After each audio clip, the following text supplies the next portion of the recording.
Banyak sekali kegiatan yang biasa kita lakukan di waktu senggang. Ada yang berolahraga, ada yang bermain game, ada yang pergi menonton di bioskop, ada juga yang pergi berbelanja di mall, dan lainnya. Semua itu dilakukan untuk menyegarkan tubuh ini dari kepenatan kegiatan kita sehari-hari.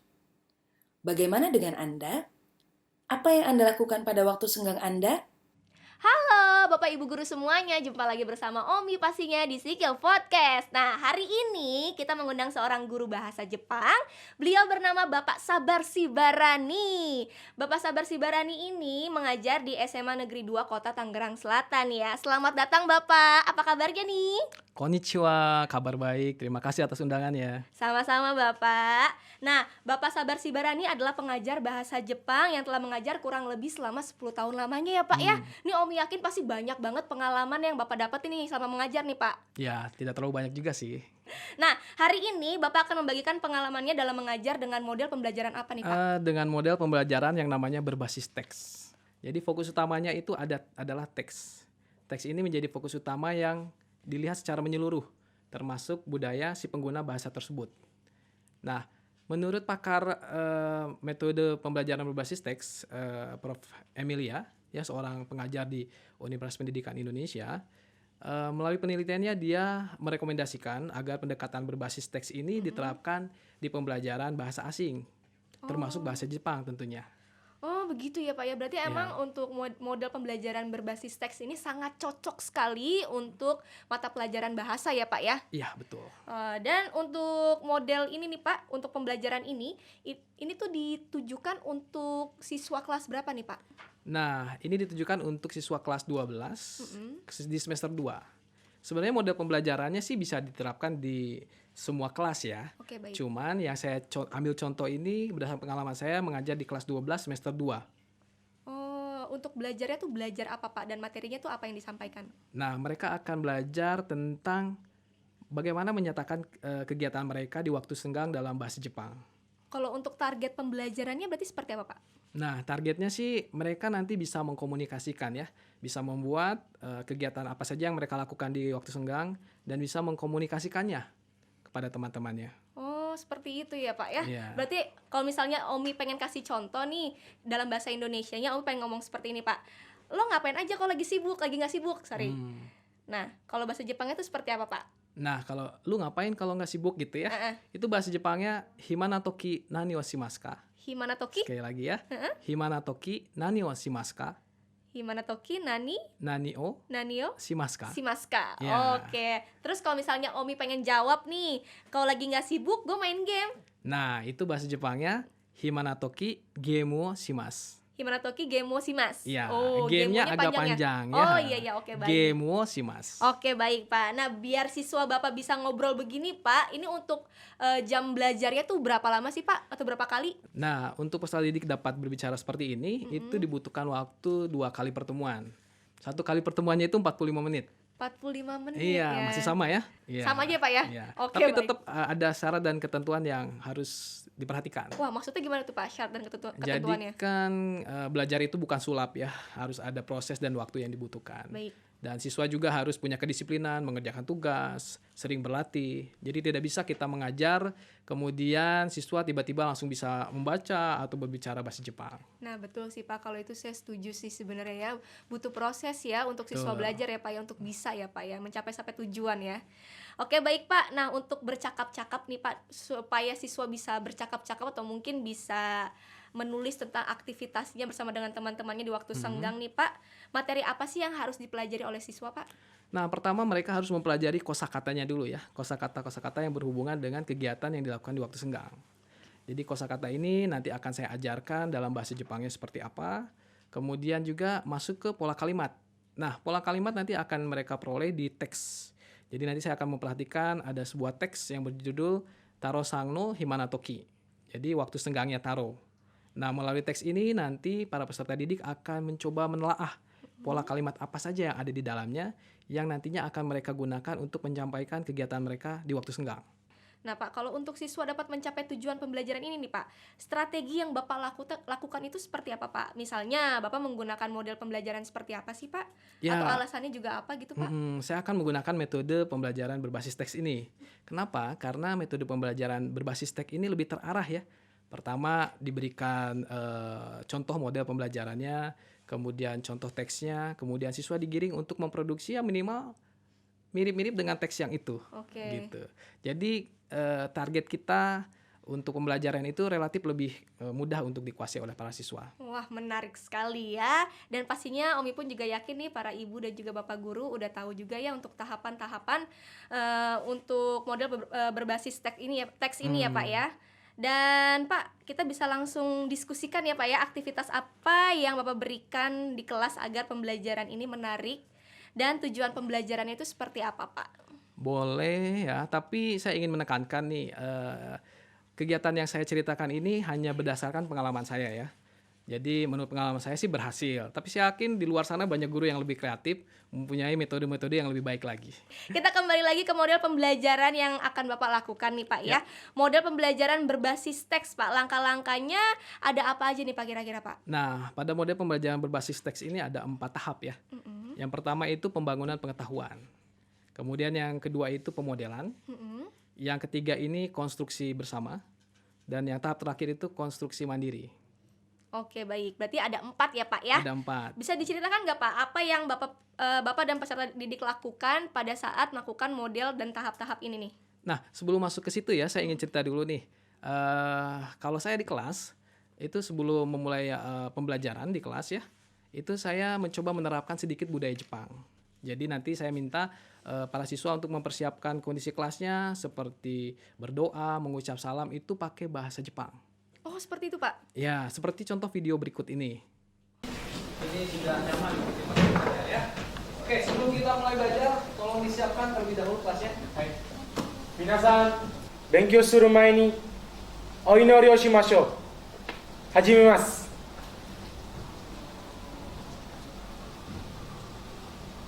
終わりました。起立。プレイ。Hai, konnichiwa.着席。 Wow, menarik sekali ya Pak ya menggunakan budaya Jepang di awal pembelajaran dengan mencampurkannya dengan budaya Indonesia ya sebelum belajar nih. Yakni di mana peserta didiknya itu dibiasakan untuk memulai berdoa dulu ya Pak sebelum Ya. belajar ya Pak ya. Oke baiklah Pak, setelah itu aktivitasnya apa tuh Pak yang akan dilakukan?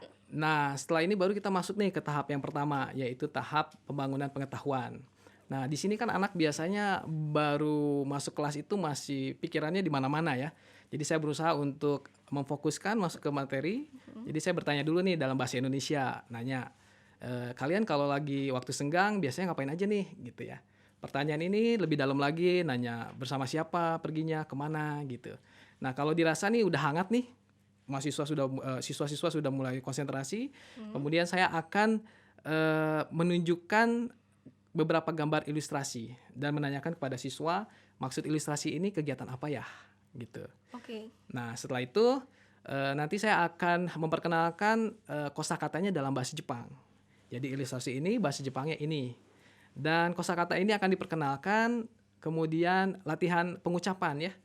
Nah, latihan pengucapannya ini dilakukan secara klasikal dulu, menyeluruh kelas, kemudian dibagi dua, sebelah kiri, sebelah kanan, kemudian per baris. Saya rasa ini semua guru melakukannya, termasuk sampai terakhir secara perorangan, ya, latihan pengucapan. Nah, setelah selesai pada proses ini, saya biasanya membagikan LKPD 1. LKPD 1 itu singkatan dari lembar kerja peserta didik. Jadi di sini saya akan membagikan LKPD, kemudian siswa diminta untuk menuliskan kegiatan kosakatanya ini dalam bahasa Jepang apa sesuai dengan gambar yang ada. Seperti kuis lah gitu. Oh, LKS ya Pak ya kalau zaman dulu ya Pak? Oke, zaman dulu namanya ya LKS, LKS lembar ya. kerja siswa. Ya. Oke baik Pak. Wah menarik ya Pak ya. Berarti saya juga penasaran sih Pak sebenarnya Pak sama kegiatan di tahap pertama nih Pak. Ya kan tadi Bapak sempat bilang nih Bapak akan menunjukkan gambar dan tanya jawab ya kan Pak. Iya. Menurut saya itu kayaknya suatu hal yang lazim mungkin yang dilakukan oleh guru-guru lain ya Pak ya. Bagaimana sih Pak Bapak bisa memastikan siswa tuh tertarik belajar hanya dengan kegiatan seperti itu Pak? Nah, di sini dituntut kreativitas guru ya. Jadi kita harus sebagai seorang guru mencari ilustrasi-ilustrasi yang menarik. Nah, saya kasih tip nih. Jadi kalau saya mencari ilustrasi-ilustrasi yang menarik, itu saya buka di laman www.irastoya.com. Oh iya. Nah, kemudian saya akan mencari keywordnya dalam bahasa Jepang. Tapi ingat dalam bahasa Jepang, ya. Nanti bakalan keluar tuh banyak ilustrasi-ilustrasi dan biasanya lebih menarik dibandingkan kalau kita cuman di Google gitu ya keluarnya, seperti itu. Oh, seperti itu ya, Pak ya. Nah, Pak, ini dari yang saya tangkap nih, Pak ya, siswa baru akan belajar seputar kosakata di waktu senggang dalam bahasa Jepang. Bagaimana dengan struktur atau pola kalimat untuk menyatakan kegiatan di waktu senggangnya tuh, Pak? Caranya tuh seperti apa, Pak, untuk penjelasannya, Pak? Nah, untuk struktur atau pola kalimat itu akan kita peroleh di tahapan yang kedua, yaitu di pemodelan. Jadi saya akan memperlihatkan satu teks berbahasa Jepang, judulnya Taro Sang no Himana Toki, yang berarti waktu senggangnya Taro. Nah, di sini saya akan meminta peserta didik untuk membacakan per orang satu kalimat, terus sampai selesai. Nah, setelah selesai, saya akan membacakan kembali secara utuh dari awal sampai akhir. Nah, sambil saya membacakan itu, saya meminta siswa untuk menuliskan jika ada kosakata yang tidak dimengerti. Setelah selesai, kemudian saya meminta siswa itu untuk mencari tahu kosakatanya, boleh menggunakan ponsel pintarnya gitu ya, atau berdiskusi dengan teman-temannya. Dan setelah itu saya akan memastikan bahwa artinya benar dengan bertanya, ini bahasa Indonesianya apa? Seperti itu. Oh, seperti itu ya, Pak ya. Iya. Ini yang menjadi satu hal menarik buat saya nih, Pak nih. Jadi pertanyaan nih sebenarnya, kenapa sih Bapak minta peserta didik tuh untuk menyebutkan per kalimatnya bergantian? Kenapa nggak langsung Bapak aja yang menyampaikannya sebagai model? Kan lebih enak, Pak. Udah pasti katakannya itu benar tuh buat disebutin tuh. Nah, ini saya sengaja nih. Kenapa? Biar saya tahu kemampuan membaca siswa ini sampai di mana gitu. Jadi kalau misalkan siswa nanti ada yang misalkan bacanya salah, nanti kan saya akan membacakan sekali lagi ya. Nah, di situ nanti siswa akan bisa mengkoreksi sendiri. Oh iya, di bagian ini saya masih salah. Seperti itu. Nah, tapi kalau misalnya nih, Pak, ada peserta didik yang tidak bisa membacanya nih, kira-kira apa sih yang akan Bapak lakukan pada mereka? Nah, teks ini kan hanya tertulis dalam huruf hiragana dan katakana ya, jadi tidak ada huruf kanji. Dan di SMA itu huruf ini sudah dipelajari dari kelas 10, 11, dan sekarang kelas 12 mereka. Jadi kalau nggak baca seluruhnya sih saya rasa tidak ada ya. Tapi kalaupun misalkan ada nih gara-gara pindah dari sekolah lain misalkan ya, dia belum belajar bahasa Jepang, nah biasanya saya akan memberikan jam tambahan di luar jam pelajaran. Atau saya arahkan untuk diajar oleh tutor sebaya di Japan Club gitu ya, ada klub-klub bahasa Jepang di sekolah, saya akan arahkan untuk belajar di sana. Dan tadi nih aku penasaran juga nih, Pak, sama penjelasan Bapak nih. Bapak kan akan meminta untuk kepada para siswanya mencari kosakata itu Ya. dengan menggunakan smartphone, Ya, betul. ponsel pintarnya nih, atau mungkin diskusi dengan teman. Gimana cara Bapak untuk memastikan bahwa mereka tuh benar-benar mencari kosakata menggunakan smartphone-nya, tapi bukan mencari yang lain, Pak? Itu Iya. gimana tuh, Pak? Nah, ini balik lagi ke kebijakan sekolah masing-masing ya. Saya rasa banyak sekolah yang melarang sama sekali ya handphone masuk sekolah gitu ya. Nah, kebetulan kalau di sekolah saya handphone masih bisa digunakan sepanjang untuk proses pembelajaran. Tapi sebelumnya kita udah punya semacam agreement, perjanjian dengan para siswa. Mereka harus menggunakan smartphone ini untuk keperluan belajar. Nah, kalau ketahuan nih, wah dia malah Instagram misalkan ya. Nah, kita akan memberikan punishment berupa penurunan poin. Dikasih poin negatif berapa gitu. Jadi kembali lagi nih ke pertanyaan saya sebelumnya, Pak, bagaimana cara Bapak mengajarkan pola kalimat pada pembelajaran ini, Pak? Nah, untuk pola kalimat ini memang saya sengaja tidak mengajarkannya di awal. Jadi ini akan diajarkan di pertemuan kedua. Tadi pertemuan pertama sudah selesai ya. Di pertemuan kedua ini saya akan menunjukkan kembali nih, akan merecall teks yang sudah dipelajari di pertemuan pertama. Kemudian saya akan meminta para peserta didik ini untuk menelaah, temukanlah pola kalimat yang ada di teks ini. Kemudian diskusikan, kemudian tuliskanlah fungsi dari pola kalimat ini apa. Setelah selesai, nanti saya akan minta setiap orang bergantian untuk mempresentasikan. Kamu dapat pola kalimat apa nih? Fungsinya untuk apa? Kemudian mungkin ada peserta didik yang nggak ngerti gitu ya.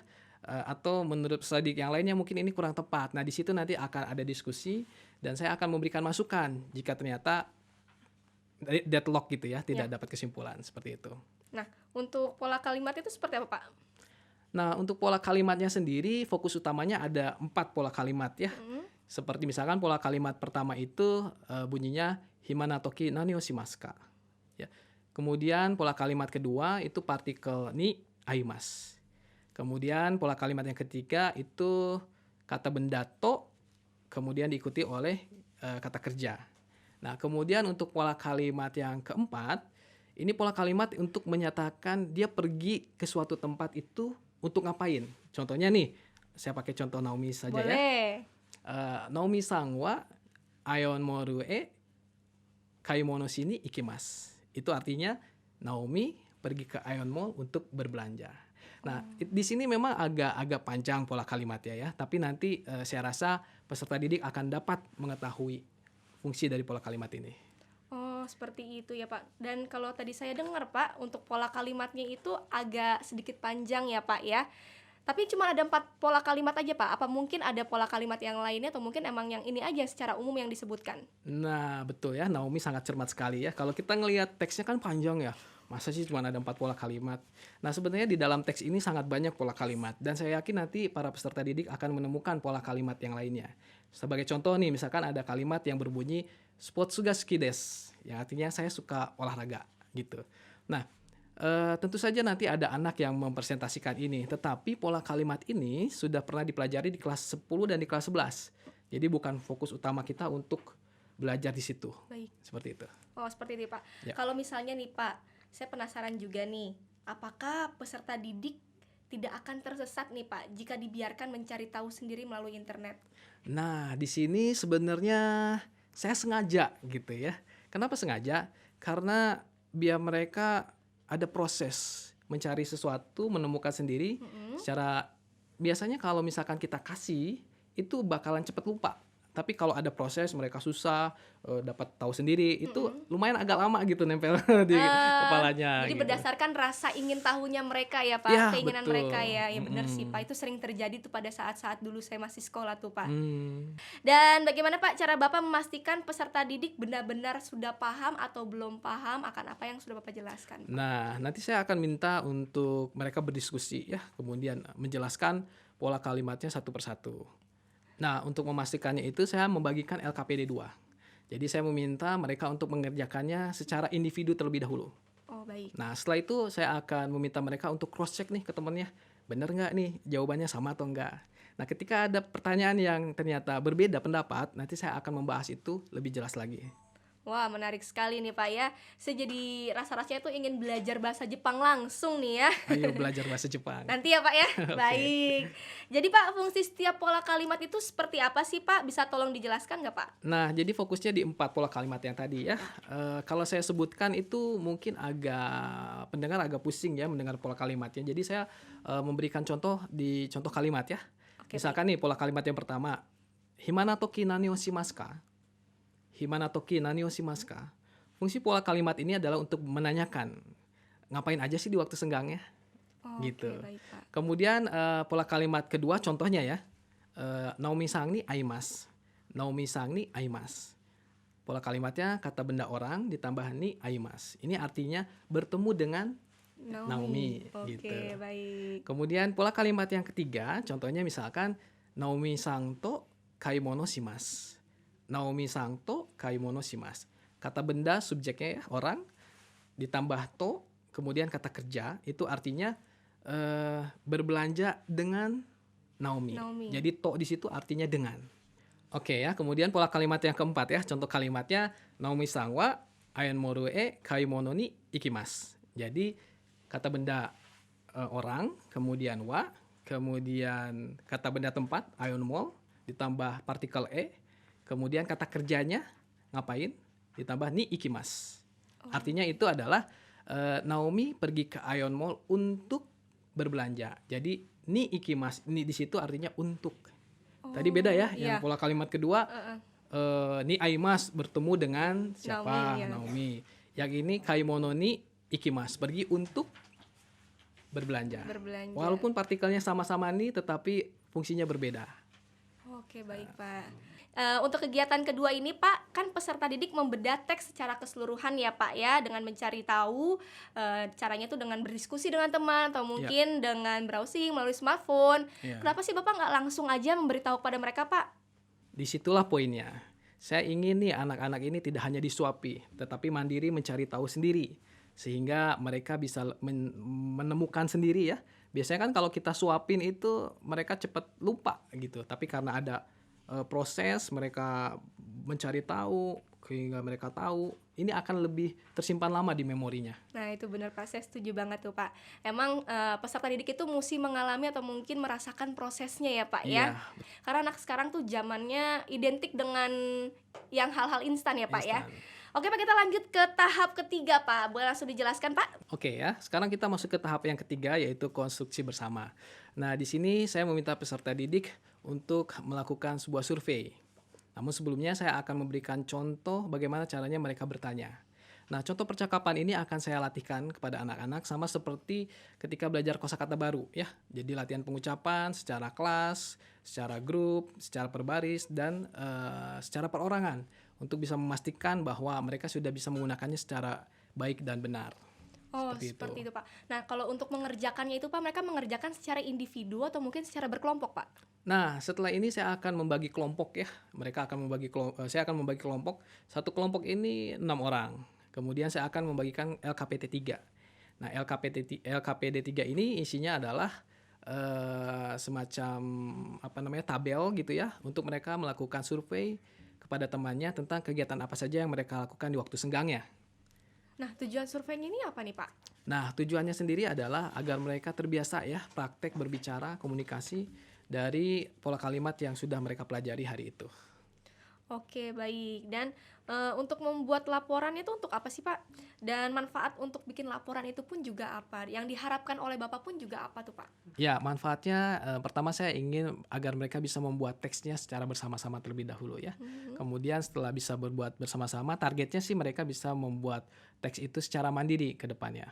Dan setelah itu saya akan meminta perwakilan beberapa orang dari kelompok itu untuk membacakannya di depan kelas hasil laporannya. Nah, kalau dari kegiatan ini tujuannya apa nih Pak? Atau mungkin apa sih yang akan diajarkan? Nah, tujuannya mereka melaporkan ini mereka biar bisa berlatih berbicara, berkomunikasi di depan banyak orang, di depan teman-temannya.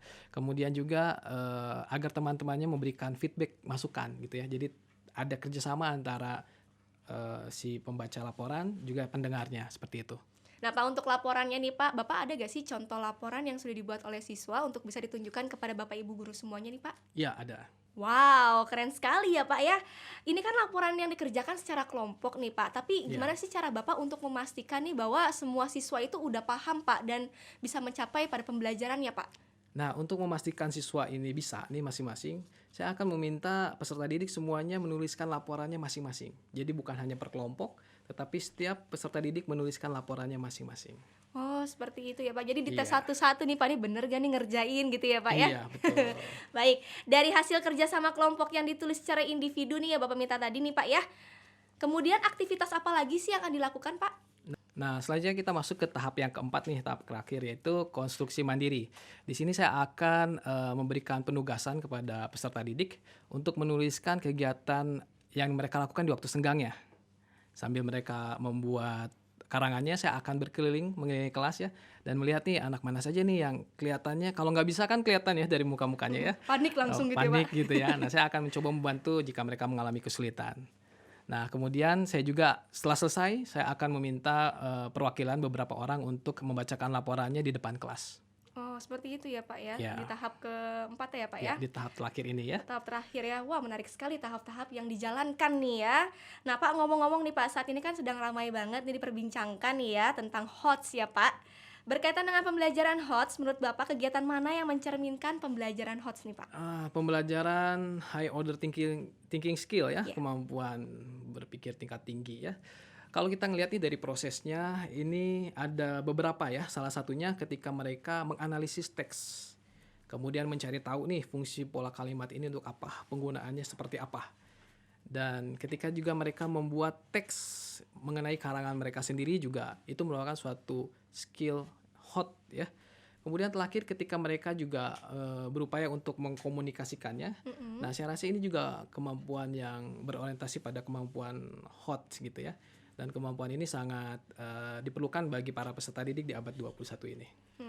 Baik Pak, nah ini kan dari banyak kegiatan pembelajaran yang dilakukan di kelas ya Pak, ada hal yang paling penting nih yang Omi tahu, yaitu penilaian, Iya, ya betul. kan?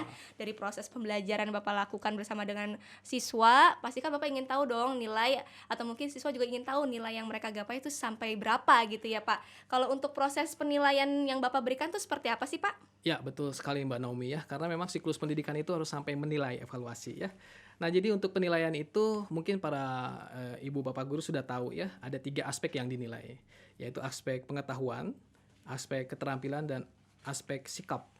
Nah, untuk aspek pengetahuan kita dapat mengambil nilainya itu dari LKPD yang dikerjakan siswa. Oke, Atau baik. juga bisa melihat dari hasil karangan yang diproduksi oleh siswa tersebut. Nah, untuk penilaian keterampilan kita bisa ambil ketika mereka mempresentasikannya. Ketika mereka mengambil survei, kita bisa